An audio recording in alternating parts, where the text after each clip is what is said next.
Yes sir.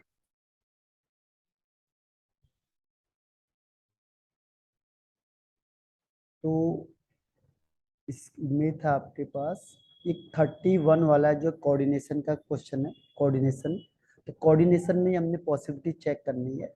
अभी आपको actual में क्या है, अभी हाइब्रिडेशन बताया जाएगा आपको, तो हाइब्रिडेशन नहीं है तो अभी हम लोग इसको थोड़ा सा जो मिसिंग कर रहे हैं वो ये करते हैं कि जैसे टेट्राहेड्रल स्ट्रक्चर है, तो आपको पता कैसे चलेगा कि कोई कंपाउंड टेट्राहेड्रल है या कोई कंपाउंड स्क्वायर प्लेनर है।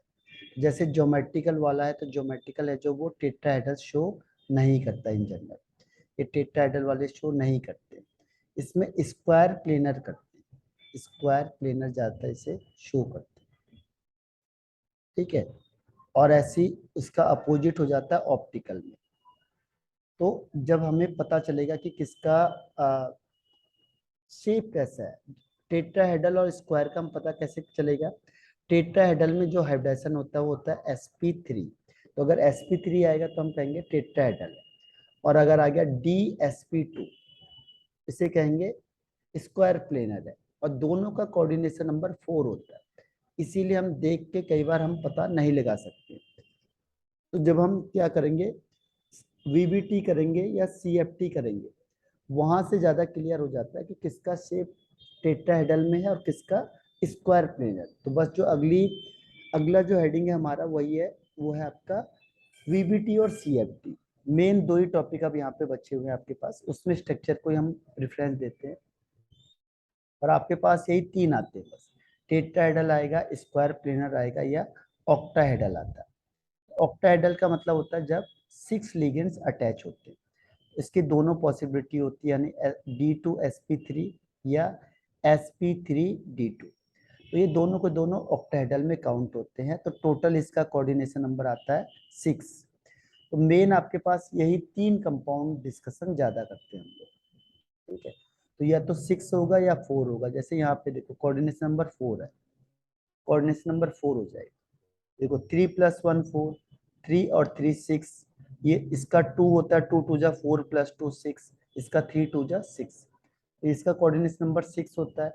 इसका भी 6 हो जाएगा, इसका भी 6 हो जाएगा। ठीक है, और इसका 4 हो जाएगा। कोऑर्डिनेशन नंबर आपके पास जो बुक में ज्यादातर है वो 4 और 6 के अराउंड में आता है बस। इसके आगे का आपको नहीं पूछा जाता है। इसमें 5 3 2 इसका यहाँ पे पॉसिबिलिटी कम होती है, यानी रेयर पॉसिबिलिटी आती है। अब 32 क्वेश्चंस करते हैं हम लोग। 32 में आपको पूछा है नंबर ऑफ ज्योमेट्रिकल आइसोमर्स। अब देखो इसके टाइप्स किस टाइप का, देखो A3 टाइप का, B3 टाइप का, जो हमने आपको इसमें बताया था, ए का 3 टाइप और बी का 3 टाइप।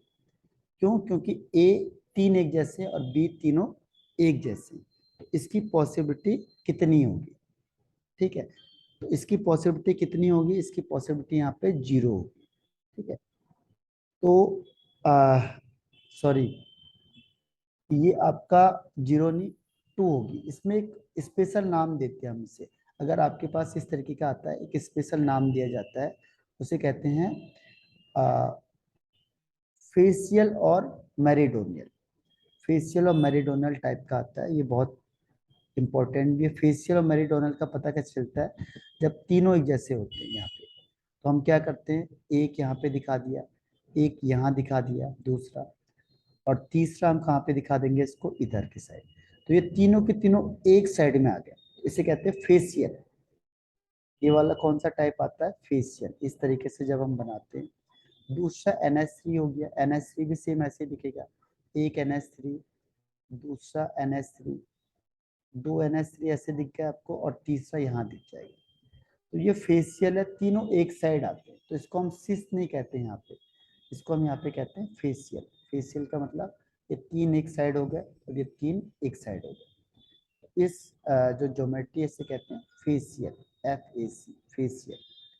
तो फेशियल होता है, एक होता है मेरिडोनल।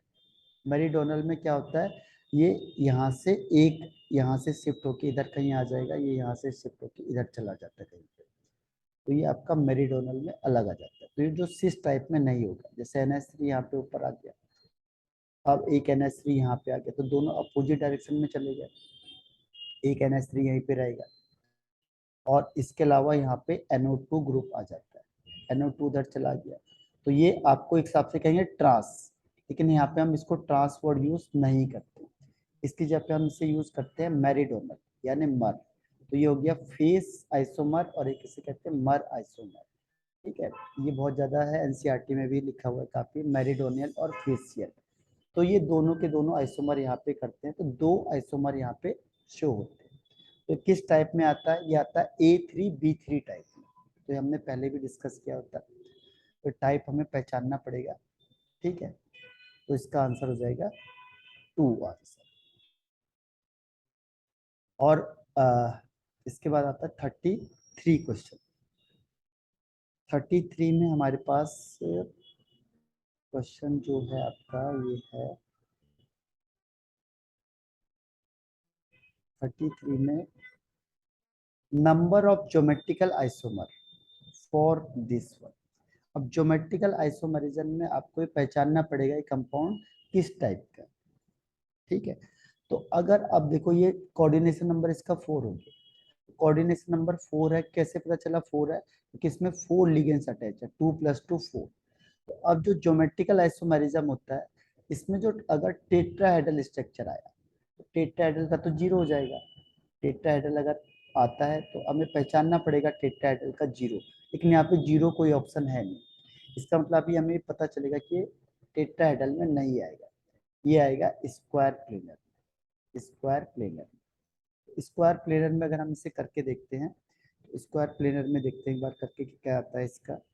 ठीक है, स्क्वायर में आप इसके जब आप वो बनाओगे इसका स्ट्रक्चर बनाओगे तो कैसे आ जाएगा, देखो PT, और स्क्वायर में हम यहाँ पे इसको स्क्वायर में शो करते हैं। ठीक है, अब आपको इसकी पॉसिबिलिटी चेक करनी है, तो एक बार आपने क्या किया, NH3 को यहाँ दिखा दिया, NH3 को यहाँ दिखा दिया, Cl को यहाँ दिखा दिया, Cl को यहाँ दिखा दिया। ठीक है, तो एक इसकी पॉसिबिलिटी यहाँ पे इस टाइप की हो गई। ठीक है, तो इसे हम क्या नाम देंगे,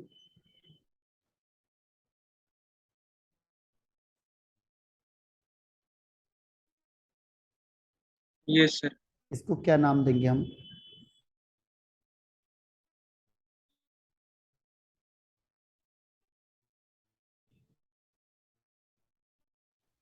सर क्या नाम देंगे मीन्स? मतलब किस टाइप का बोलेंगे हम इसे।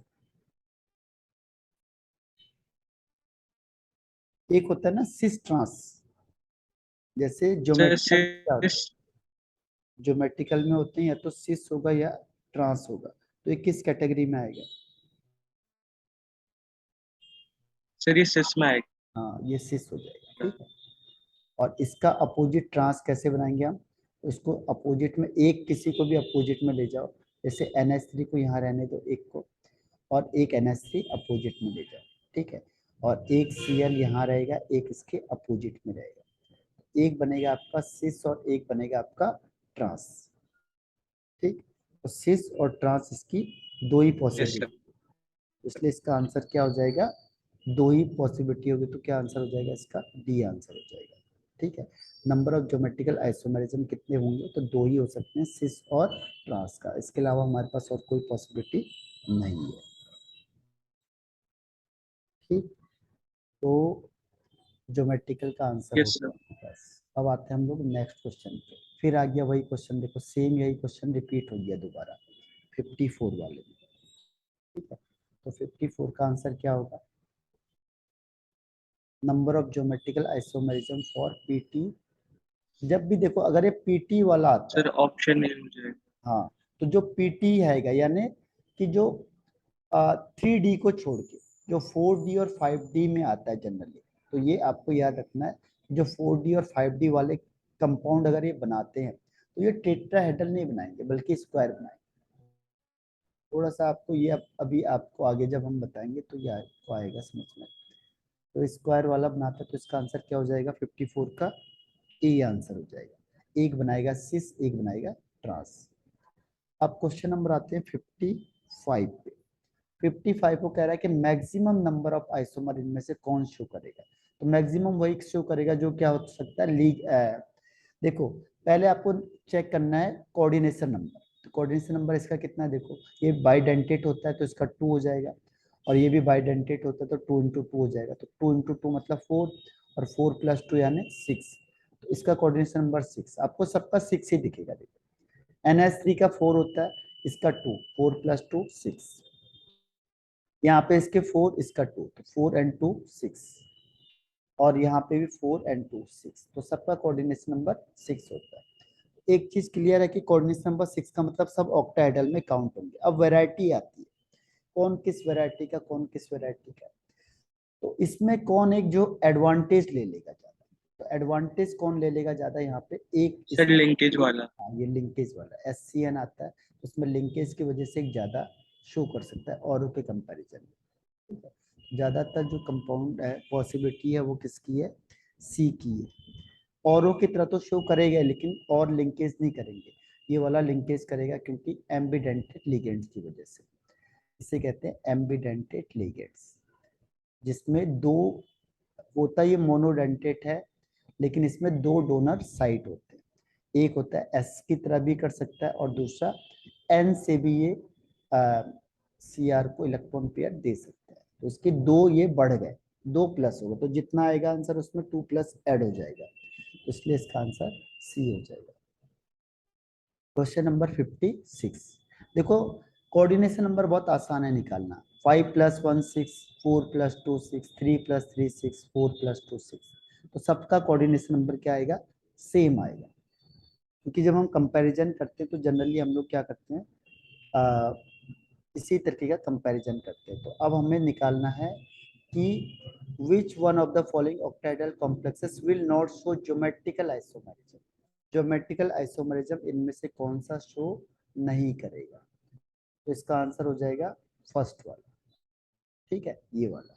या तो सारे के सारे सेम होंगे तो भी नहीं करेगा क्योंकि हमें सिस और ट्रांस का पता ही नहीं चलता है, या फिर 5 और 1 वाला भी इसका हमें पता नहीं चलेगा कौन सिस है कौन ट्रांस, जैसे इसके पांचों सेम है 1 2 3 4 5, अब बी आप कहीं पे भी लगा लो, हमें सिस का पता कैसे चलेगा, इस बी के बेस पे हम सिस और ट्रांस का पता नहीं लगा सकते, तो अगर सिंगल बी है तो उसमें सिस और ट्रांस का पता नहीं चलता, या 6 के 6 ए हैं, सब सेम है तो भी हमें सिस और ट्रांस का पता नहीं चलेगा, इसीलिए ये जो पॉसिबिलिटी है इसमें ज्योमेट्रिकल आइसोमेरिज्म 0 हो जाएगा, क्यों, क्योंकि हमें सिस और ट्रांस का पता नहीं चलता, तो इसलिए जो आंसर होगा वो ए हो जाएगा। बाकी का ओके पता सर। चलेगा क्योंकि ये 3 है, इसमें 2 है, तो इसकी पॉसिबिलिटी होती है, तो ये कितने ज्योमेट्रिकल आइसोमेरिज्म दिखा सकते हैं, सबका सिस और ट्रांस होगा, सिस और ट्रांस होगा, तो सबके सब दो दो ज्योमेट्रिकल आइसोमेरिज्म को शो कर सकते हैं, क्योंकि एक सिस बनेगा तो दूसरा ट्रांस बनेगा, तो कम से कम 2 हो सकते हैं, लेकिन जो ए वाला है इसमें कोई भी पॉसिबिलिटी नहीं है सिस और ट्रांस की, इसीलिए जो 56 है इसका आंसर हो जाएगा आपका ए आंसर। 57 क्वेश्चन है, which of the following coordination compound would exhibit, अभी ये फिर से रिपीट हो गया, देखो ऑप्टिकल आइसोमेरिज्म पहले भी आया था, ये इससे पहले अभी आ चुका है, यस सर। हाँ, कौन सा आंसर होगा, सर ऑप्शन डी। हाँ ऑप्शन डी हो जाएगा। ये अब जैसे जैसे आप आगे बढ़ते जाओगे चीजें क्या होंगी, जैसे रिपीट होती है, तो रिपीट होने से ऐसी बोर्ड में भी क्वेश्चंस रिपीट होते हैं, अगर आप प्रीवियस 10 के क्वेश्चन ले लोगे क्वेश्चन पेपर को, तो उसी को आप सॉल्व करोगे तो लगभग 50 to 60% क्वेश्चन उसमें रिपीट हो जाते हैं, जो आपका टेस्ट होगा उसमें वो क्वेश्चंस आए होंगे, तो रिपीटिशन बोर्ड लेवल में काफी होता है। और 58 क्वेश्चन है कि the type of isomerism present in pentaammine nitro chromium, देखो पेंटाएमाइन, पेंटा का मतलब 5 हो गया, सर लिंकेज होगा इसमें। कौन सा होगा, लिंकेज, क्योंकि नाइट्रो लग गया ना उसमें। हाँ नाइट्रो लग गया, तो नाइट्रो में 2 पॉसिबिलिटी है, ये एम्बिडेंटेड लिगेंड्स हो गया, तो या तो ये N से दे देगा या फिर किससे देगा, ऑक्सीजन से देगा, तो इसके नेमिंग भी अलग हो जाती है, अगर आप नाइट्रो वर्ड को यूज करते हो तो इसे कहेंगे नाइट्रो ओ, नाइट्रो ओ का मतलब जो एटम ऑक्सीजन इलेक्ट्रॉन पेयर को डोनेट कर रहा है वो ऑक्सीजन है, और इसका नाम हो जाता है नाइट्रो एन, यानी जो नाइट्रो एन है ये एन जो अपना लोन पेयर है वो किसको दे रहा है, सेंट्रल मेटल एटम को दे रहा है। ठीक है, तो ये सही कहा आपने। तो 58 का आंसर क्या हो जाएगा, लिंकेज हो जाएगा। इसी तरीके से आपको कुछ ना कुछ क्लू मिलता है कहीं ना कहीं से, जिससे आपको एक आइडिया आएगा कि क्वेश्चन कैसे आने हैं। अब ऐसे ही देखो 59 का क्वेश्चन है कि कौन सा 59 में पहुंच गए ना, हाँ 59 है कि कौन सा है जो ऑप्टिकल आइसोमर को शो करेगा, तो कौन सा आंसर होगा।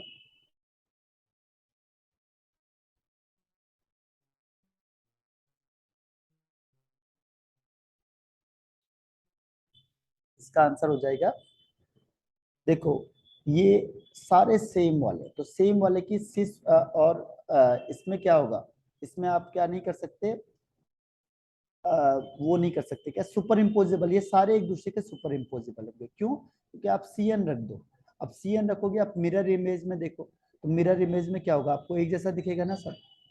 ठीक है, क्योंकि सारे सी एन है, या सारे क्या है NH3 है, या सारे क्या है Cl है, Cn है, सब एक जैसे है। अब आप इसका मिरर इमेज देखो तो ऐसे ही दिखेगा आपको। ठीक है, अगर आप इसको मिरर में देखते हो तो सेम दिखेगा या अलग दिखेगा, बताओ।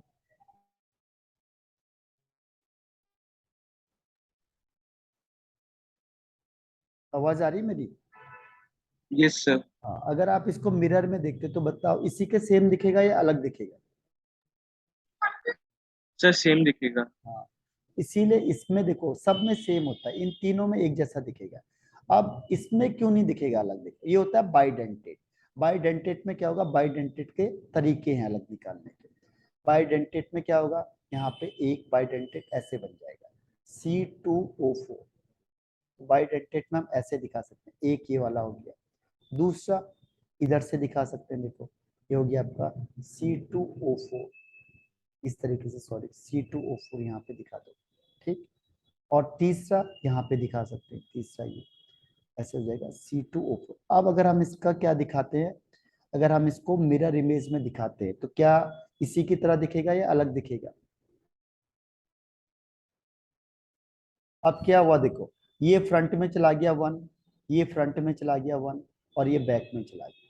ठीक है, अब इसको यहाँ देखो तो ये कैसे दिखेगा, ये दिखेगा आपका CR, और ये इधर से ऐसे आ जाएगा, ये ये हो जाएगा आपका C2O4, क्योंकि ये बाइडेंटेट होता है तो ये एक दो डेंटेट को शो करेगा, ऐसे यहाँ पे आ जाएगा, ये हो जाएगा C2O4।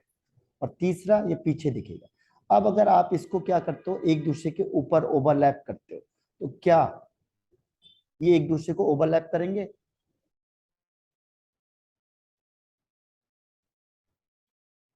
अगर आपने इसको ठीक एक दूसरे के ऊपर रखा, इसको उठा के आपने ठीक इसके ऊपर रख दिया, तो क्या 100% ओवरलैपिंग होगी। तो आंसर हो जाएगा नो।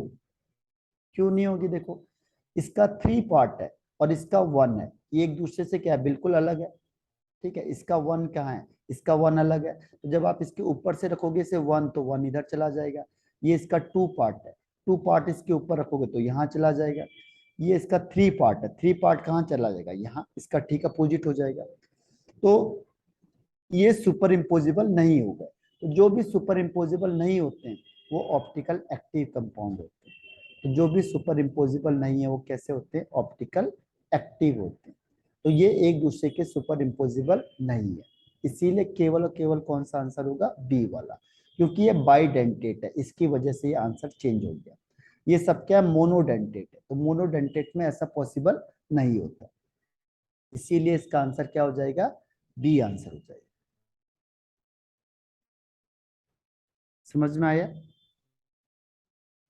Yes sir. अब क्वेश्चन नंबर आते हैं 60 पे। Which of the following ions can exhibit optical isomerism, optical इनमें से कौन सा शो करेगा। देखो सिस वाले की पॉसिबिलिटी सबसे ज्यादा होती है, आपको बताया था इसमें, जो सिस होता है, अगर एक्यूरेट आंसर देखेंगे तो सिस वाला आंसर हम देखेंगे, सिस को ज्यादा प्रीफर करते हैं, ये ध्यान रखना। सिस वाले को और ट्रांस का जीरो माना जाता है। ट्रांस में क्यों नहीं, क्योंकि ट्रांस में क्या होगा, ये एक दूसरे के सुपर इम्पोजिबल हो जाते हैं। देखो इसी को मगर इसमें बनाते हैं ट्रांस में, ट्रांस में क्या होता है, अपोजिट साइड में होता है, इसको अपोजिट साइड में बना के देखो, ये इधर हो गया, ये इधर हो गया। अगर मैं इसको अब इसमें देखता हूँ और Cl एक ऊपर हो गया, एक नीचे हो गया। अगर मैं इसका मिरर इमेज बना के देखता हूँ, देखो एग्जैक्टली सेम दिखेगा, है ना, एग्जैक्टली इसी की तरह दिखता है मिरर इमेज। इसीलिए ट्रांस में कोई भी ऑप्टिकल आइसोमेरिज्म नहीं बनता है। क्यों? क्योंकि इसमें इसका मिरर इमेज सेम हो जाता है, इसी की तरह हो जाएगा। लेकिन सिस में ऐसा नहीं होगा। सिस में क्या होगा, CO है। अब अगर आप EN को कहाँ दिखाओगे? अगर आपको वैसे दिखाना है, देखो पहले एक ट्राइंगल बना दो इस तरीके से, स्क्वायर बना दो सॉरी, और एक ऊपर दिखा दो, एक नीचे दिखा दो। अब यहाँ पे EN दिखा दो, एक EN ये हो गया, ठीक है, दूसरा EN यहाँ पे चला गया, और तीसरा एक CL ये चला गया, एक CL ये चला गया। ये 6 हो गया इसके पार्ट। अब अगर आप इसका मिरर इमेज दिखाते हो तो मिरर इमेज क्या होगा, ये आपका यहाँ पे फ्रंट है, यहाँ बैक में है, तो ये फ्रंट में चला जाएगा। कौन? CL। देखो CL यहाँ पे क्या है, बैक में सपोज, तो उसके फ्रंट में चला जाएगा। ये यहाँ पे फ्रंट में तो उधर बैक में चला जाएगा, तो बिल्कुल अलग अलग स्ट्रक्चर बनेगा। तो इसका 1 2 3 4।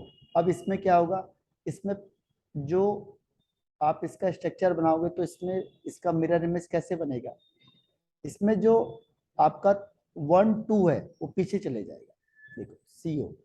अब जो ये 1 2 है ये कहाँ चले जाएगा, बैक में चले जाएगा। अगर आप इसे बनाते हो इस तरीके से, एक ऊपर एक नीचे, तो क्या होगा आप देखो। अब इसमें क्या होगा कि जो आपका इधर 1 2 था, ये 1 कहाँ चला गया, इधर चला गया, ये 1 वाला इधर चला गया, ठीक है, ये 1 वाला पीछे चला गया, और ये 2 भी आपका पीछे चला गया, ये 2 EN वाला है, ठीक।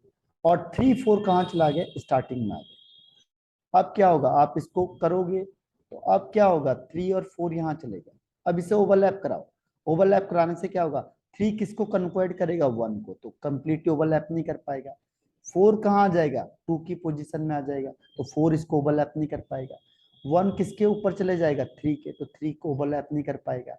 और ये 4 वाला कहाँ जाएगा, इस 3 के ऊपर आएगा, तो ये इसको कन्वर्ट नहीं कर पाएगा, तो ये कंप्लीटली ओवरलैप नहीं कर पाएंगे। इसीलिए इसका आंसर क्या हो जाएगा, C हो जाएगा, ठीक है। तो 60 का आंसर C होगा। इसी तरीके से सारे क्वेश्चन आंसर इसके आते चले जाएंगे, ठीक है। एक आध और क्वेश्चन देख लेते हैं इसमें। 61, कोई आपने इसको कहाँ तक किया है solve?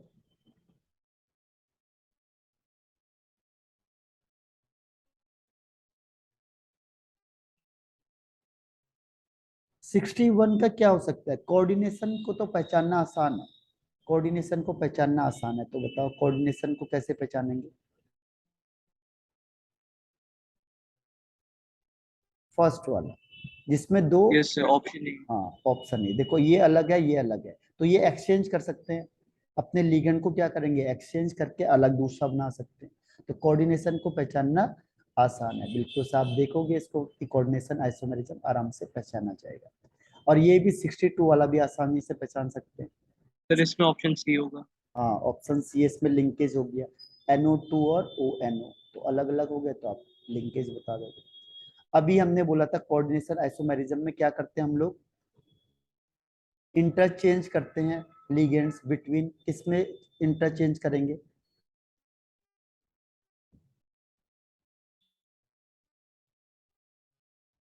Sir cation and anion के बीच। हाँ कैटायन और एनायन, कॉम्प्लेक्स ऑफ कैटायन और एनायन के बीच में इंटरचेंज हो जाती है, ठीक है। एक कैटायन होता है, पहले वाला हर हमेशा कैटायन होगा, ध्यान रखना, दूसरे वाला हर हमेशा एनायन होगा, क्योंकि हम पहले कैटायन लिखते हैं फिर एनायन लिखते हैं। तो जब भी आपको कोई चीज दिखेगी, जैसे मैंने लिखा CrNH3, तो आप समझ जाओगे कौन सा पहला वाला कैटायन है। अभी गलती से भी एनायन मत कर देना इसमें। तो ये सपोज करो +3 है, तो जो अगला वाला होगा वो -3 वाला होगा, तो ये CN का है, ये -3 हो जाएगा, -3 का। अब क्या होगा, इसमें ऑक्सीडेशन स्टेट दोनों की लगभग सेम होती है, ये भी +3 ये भी +3 वाला होता है, ठीक है। लेकिन NH3 यहाँ 0 होता है, तो इसमें ओवरऑल +3 चार्ज होता है।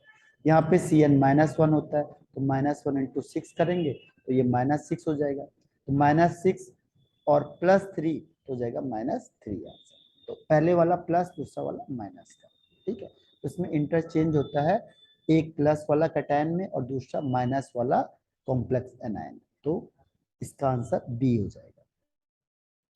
ऐसे 64 क्वेश्चन में, तो इसको एक बार आप खुद अब ट्राई करके देखोगे, तो फिर इसको रिपीट करो दोबारा करके। तो जब आप क्वेश्चन आंसर करते जाओगे प्रैक्टिस में, तब आपको क्या होगा, कॉन्फिडेंस आएगा, क्योंकि एकदम से चीज नहीं आती है। जब रिपीट करेंगे, जब कोई चीज माइंड में आ जाएगी, उसके बाद क्वेश्चन क्या होते हैं, आसान हो जाते हैं करने। ठीक है, तो क्वेश्चन नंबर आते हैं 64 में, change in composition of coordination sphere yields. बताओ इसमें से कौन सा होगा। Change in composition of coordination spheres. Coordination spheres के अंदर हम चेंज कर रहे हैं, जैसे हमने अभी किया था CO, एक यहाँ पे लिख दिया मैंने NH3, यहाँ पे भी लिख दिया NH3, यहाँ पे लिख दिया मैंने Cl, और यहाँ पे लिख दिया Cl। अब हम इसी स्फीयर के अंदर क्या कर रहे हैं, चेंज कर रहे हैं। अब मैंने कहा चलो इसकी पोजीशन को मैं चेंज कर देता हूँ, तो मैंने इन NH3 और Cl की पोजीशन चेंज कर दी। अब मैंने क्या करूंगा, यहाँ पे मैंने लिखा NH3 और यहाँ पे लिख दिया Cl, यहाँ पे लिख दिया NH3 और यहाँ पे लिख दिया Cl। तो बताओ किस टाइप का काउंट होगा, ये किस कैटेगरी में आ जाएगा, अगर मैंने स्फीयर के अंदर ही कुछ चीज को चेंज कर दिया तो।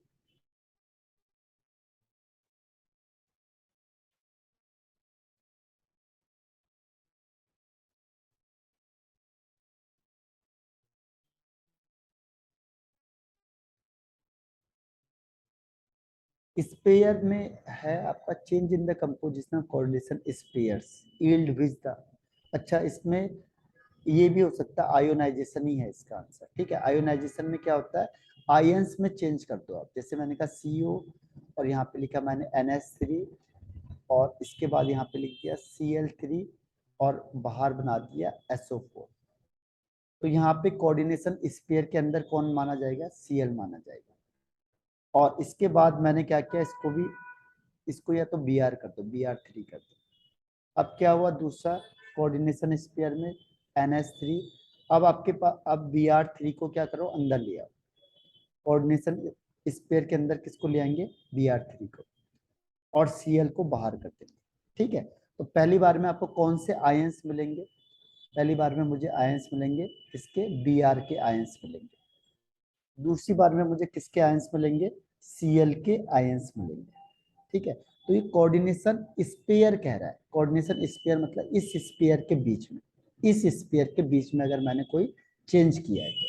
ठीक है, इसके कंपोजिशन में चेंज किया होगा। ठीक, लेकिन जो अभी था जो ज्योमेट्रिकल, उसमें क्या होता है, स्पेयर में हम चेंज नहीं करते, हम पोजीशन में चेंज करते हैं। तो यहाँ पे पोजीशन में चेंज नहीं कह रहा, वो कह रहा है स्पेयर के अंदर ही चेंज करेंगे। तो क्या होगा, अगर इसके स्पेयर के अंदर जो पोजीशन है, अगर उसमें चेंज किया तो बनेगा ज्योमेट्रिकल या ऑप्टिकल। लेकिन अगर स्पेयर में चेंज किया तो उसमें बनता है आयोनाइजेशन। तो इसलिए इसका आंसर हो जाएगा 64 का आयोनाइजेशन। ये स्पेयर के कंपोजिशन में चेंज कह रहा है। कोऑर्डिनेशन स्पेयर, स्पेयर क्या होता है, स्पेयर होता है जिसको भी हम ब्रैकेट के अंदर लिखा जाता है। जो भी स्क्वायर ब्रैकेट के अंदर लिखा जाएगा, इसको कहते हैं कोऑर्डिनेशन स्पेयर। स्पेयर का मतलब जो एंटिटी, जो क्वांटिटी, जो चीजें कहाँ हैं, इस स्क्वायर ब्रैकेट के अंदर है, उसे कहते हैं हम कोऑर्डिनेशन स्पेयर। ठीक है, तो इसका आंसर हो जाएगा C आंसर। ठीक है, और लास्ट वाला करते हैं हम क्वेश्चन, बाकी आप एक बार ट्राई करके देखो। बाकी इसी तरीके के रिपीट वाले क्वेश्चन से सब, फिर भी जो नहीं आएगा उसको हम डिस्कस करते हैं। तो अब आपके पास 3 थ्योरी मेन है, एक VBT, एक है CFT, और एक थोड़ा सा कार्बोनाइल वाला कंपाउंड। तो ये चैप्टर आपका इतने में ही खत्म हो जाता है। ठीक, तो अब VBT, CFT और कार्बोनाइल कंपाउंड बचे हुए। तो एक आध दिन इसमें लगता है, एक दो दिन इसमें लगते हैं, और एक आध दिन इसमें लगता है। तो मेन आपका था ये ज्योमेट्रिकल वाला होता है, जो समझ में कम आता है, इसीलिए इसको थोड़ा सा भी टाइम दे दो। बाकी क्या आसान है, बाकी आपको टाइम नहीं लगने का इसमें, बाकी इजी पोर्शन है। तो कौन सा है जो ऑप्टिकल आइसोमेरिज्म शो नहीं करता, तो इसका आंसर ए वाला, ध्यान रखना, यस सर। जिसमें MA3 और B3 होता है, इसका 0 होता है, इसमें 0 ऑप्टिकल आइसोमेरिज्म होता है। तो इसलिए इसका आंसर हो जाएगा ए आंसर। ठीक, तो आज यहीं तक करते हैं। ठीक है, अगर कोई डाउट आता है फिर से दोबारा पूछो उसको, और इसके आगे के भी सारे कर दो, शुरू से रिपीट करो एक बार। ठीक है, तभी होगा। और जो नहीं आएगा फिर ओके उसे सर। कल पूछो मुझे। ठीक। Okay sir. ठीक है। Okay, thank you sir.